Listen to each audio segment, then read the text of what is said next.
Hello my dear friend, कैसे हो आप सब। आप सब का आरसी क्लास में स्वागत है। तो आज हम लोग क्लास 10th के बिहार बोर्ड क्लास 10th के लिए 2024 के लिए सबसे मोस्ट इम्पोर्टेंट क्वेश्चन लेके आए हो, जो कि एग्जाम के दृष्टि से काफ़ी बेस्ट है। ठीक है, उम्मीद करता हूँ आप सब बहुत अच्छे होंगे और मैं उस गॉड से हमेशा प्रे करता हूँ कि आप सबका करता हूं कि आप लोग स्वस्थ होंगे, अच्छे होंगे और मजे से होंगे। आप सब अच्छे से एग्जाम के प्रिपेयर करो, क्योंकि अब आपके जो है आज जो है आपका 24 नवंबर निकलने वाले हैं। समझ लो कि ये महीना आपका खत्म होने वाला है। अब आपको जो है यहाँ से अच्छे से प्रिपेयर करना होगा और एक एक वक्त की कदर करते चलना होगा। ठीक है, तो चलिए सबसे पहले हम लोग बिना टाइम गवाए जो है एग्जाम के जो मोस्ट इंपॉर्टेंट क्वेश्चन जो मैंने आप लोगों के लिए लाया है, पहले वो प्रश्न आपको देना, मैं समझाना शुरू करता हूँ। ठीक है, तो चलिए वो कौन से प्रश्न है जो कि मोस्ट इंपॉर्टेंट और काफी पावरफुल भी है। ठीक है, तो देखिए सबसे पहला प्रश्न यह क्या दिया हुआ है कि यूक्लिड विभाजन प्रमेय का प्रयोग करके 963 और 500 यानी 57 का यानी मासा निकाले। जो कि आप एक बात याद रखोगे कि यूक्लिड विभाजन एल्गोरिथम से आपको प्रश्न चाहे संख्या या कुछ भी डिसाइड कर दे। हाँ तो बच्चों, तो यूक्लिड विभाजन एल्गोरिथम से एक प्रश्न रहेगा जो कि एग्जाम की दृष्टि से काफी मोस्ट इंपॉर्टेंट है। इस चैप्टर से अच्छे से प्रश्न याद कर लो, जो कि मैं आपको एक प्रश्न का जो है मॉडल सेट के रूप में, एक मॉडल के रूप में मैं आपको दिखाया हूं कि यहाँ पर चाहे 963 लिखा हुआ और यहाँ पर 657 लिखा हुआ है और इसका बोलता है कि इसका क्या निकालिए, मासा निकाले। ये बात का हमेशा याद रखना, एक प्रश्न पूछेंगे तो पूछेंगे, ना पूछने का कोई सवाल नहीं होता। ठीक है, आइए दूसरा प्रश्न कहता है द्विघात समीकरण यानी 3x² minus 2 under root 6x plus 2 equal to 0 को। तो द्विघात समीकरण यानी क्या कहता है, द्विघात समीकरण 3x² minus 2 under root 6x plus 2 equal to 0 को गुणनखंड विधि से हल करे। एक प्रश्न रहेगा तो रहेगा, आप इस तरह का प्रश्न को देख करके इग्नोर मत कीजिएगा, एग्जाम में आपको अच्छे से करना ही होगा। ना करोगे बाबू तो पछताओगे, इसलिए पछताने से अच्छा है कि अभी से जगो और खुद को एग्जाम के लिए प्रिपेयर करो और अपने आप को हमेशा तैयार रखो और अपने आप को हमेशा हेल्दी रखो, मजबूत रखो। बेफालतू चीजों पे अपना वक्त ना गवाओ। ठीक है, नेक्स्ट तीसरा नंबर प्रश्न क्या है, सिद्ध करे कि 3 + 2 अंडर रूट 5 एक अपरिमेय संख्या है। पूछेगा तो पूछेगा अपरिमेय संख्या से, चाहे ये पूछे या इससे जुड़ा हुआ कुछ और भी पूछे, यहाँ ये चेंज कर देगा, ये चेंज कर देगा, इससे पूछ लेगा, कुछ भी पूछे, लेकिन एक प्रश्न पूछेगा तो पूछेगा।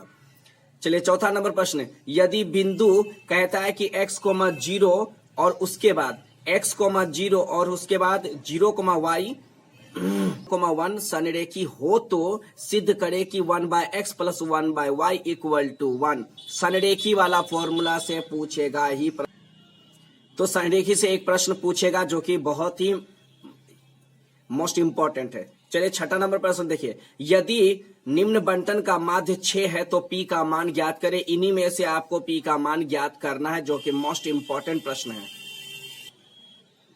छठा नंबर प्रश्न क्या कहता है कि निम्न आंकड़ों की माध्य ज्ञात करे। ये आपका चर की संख्या दे दिया गया है और बारंबारता की संख्या इतना दे दिया गया है, तो इनमें आपको क्या बोलता है, इसके माध्य ज्ञात करे। तो ये आपको माध्य का फॉर्मूला मालूम होगा, आप माध्य का फॉर्मूला लगा करके इस हिसाब को बना लीजिएगा।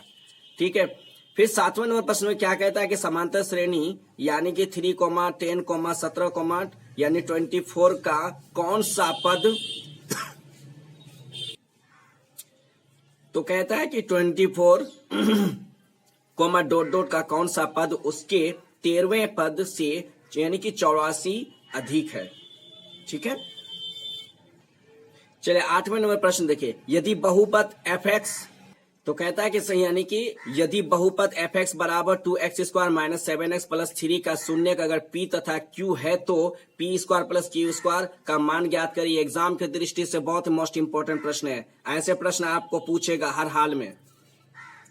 चलिए 9वां नंबर प्रश्न देखिए, यदि tan theta plus sec theta बराबर l, यदि tan theta plus sec theta बराबर l तो सिद्ध करे कि sec थीटा बराबर l का स्क्वायर प्लस 1/2l। इसको सिद्ध करना इतना। ठीक है, एग्जाम से बहुत ही मोस्ट इंपॉर्टेंट प्रश्न, देख के ही समझ में आ रहा है कि प्रश्न काफी इंपॉर्टेंट है।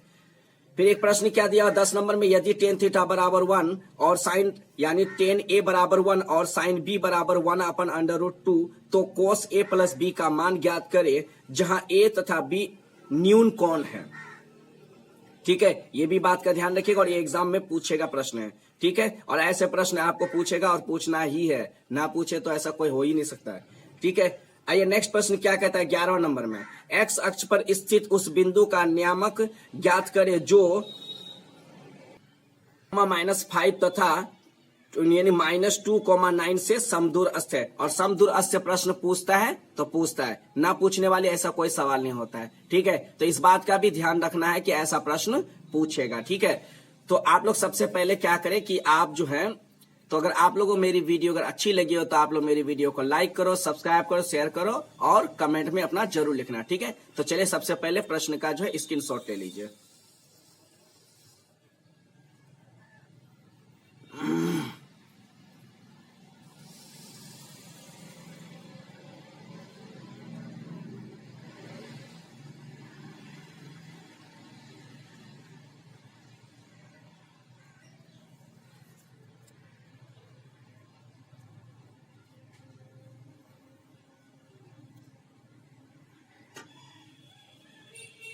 चलिए फिर मिलते हैं हम लोग नेक्स्ट क्लास में, तब तक के लिए जय हिंद।